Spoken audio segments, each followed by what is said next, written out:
Hello,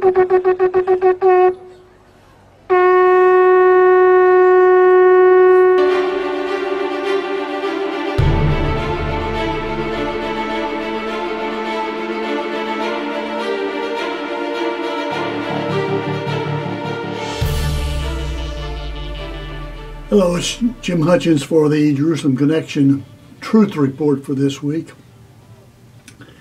In addition to all the woes that the world faces today, there is a growing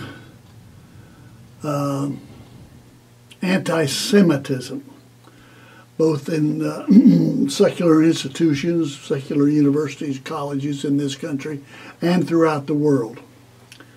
And there are many who are attempting to address that. I want to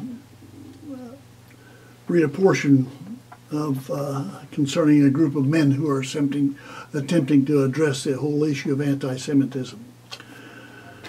The executive producer David McKenzie, Dean Cain, and Montel Williams are proud to announce that their new feature-length film project, titled, quote, "Hate Among Us," which will shine a spotlight on the rising tide of anti-Semitism worldwide. While at first glance the three may seem unlikely producing partners, their shared commitment to rising awareness whenever hate is on the march has a proven and effective creative and advocacy partnership.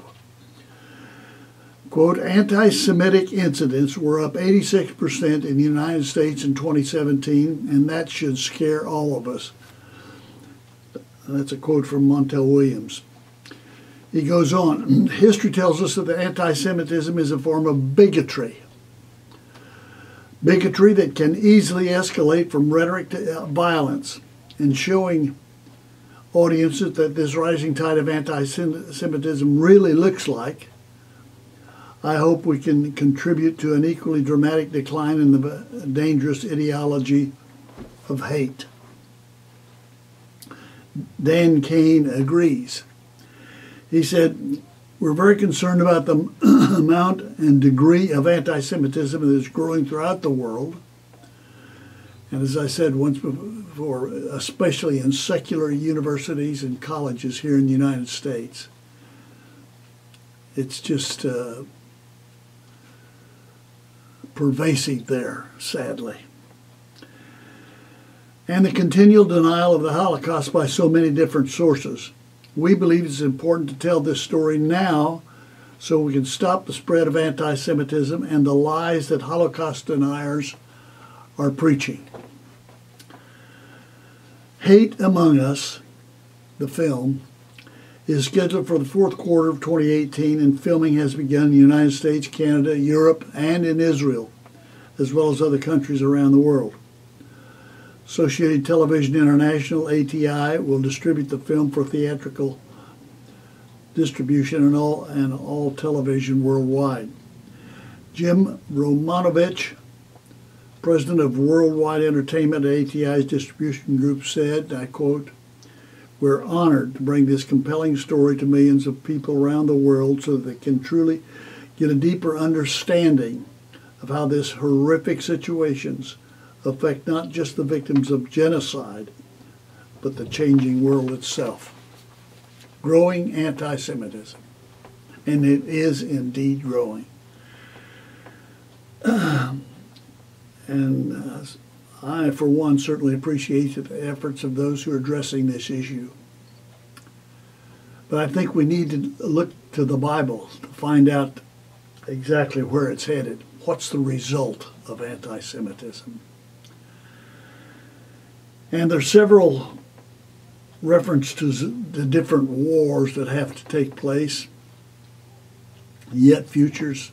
Some see Psalm 83 as a reference to some war that take place. Certainly Zechariah 12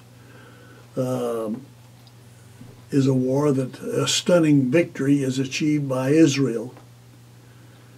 And that's not going to help the anti-Semitism that faces the world. As a matter of fact, it will increase. Almost scarily, we come to a passage like Zechariah chapter 14, where it says, a day of the Lord. And when it refers to a day of the Lord, it's looking at the time when God's wrath, Yahweh's wrath, will be unleashed in an unprecedented way on all those who oppose him, his people, his country. It says, the day of the Lord is coming. I will gather, says Yahweh. I will gather all the nations, verse 2, chapter 14. I will gather all the nations to Jerusalem to fight against it. God is going to gather all nations. That's what the scripture says, against Jerusalem. Anti-Semitism will have reached a level that all nations participate in it willingly, and God brings them together against Jerusalem. The city will be captured, houses ransacked, the women raped. Half the city will go into exile, but the rest of the people will not be taken from the city. But then something very significant takes place.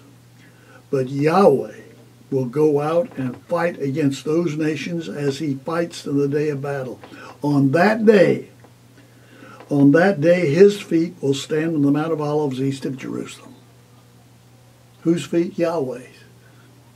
And they will be the feet of the Messiah. And that is Yahweh manifested in the flesh. On that day his feet will stand on the Mount of Olives east of Jerusalem. And we're told later on in verse 5, and then Yahweh my God will come, and all of the holy ones with him. All believers will come with him. Verse 9, the Lord Yahweh will be king over the whole earth, and on that day there will be one Yahweh, and his name the only name. That's the end of anti-Semitism. But it's going to get worse, much, much worse, before it gets better. Israel, the Jews will face annihilation. They'll know it, it's coming. And they'll know that only divine intervention will save them, and that's exactly what happens. Yahweh intervenes divinely for their salvation. And I'm sure that many of God's people that are on earth at that time will be used by Yahweh in this day of the Lord to come against those who have come against his people. Victory's coming. The result of anti-Semitism will be annihilated by Yahweh himself in the person of his Messiah. And that is the truth.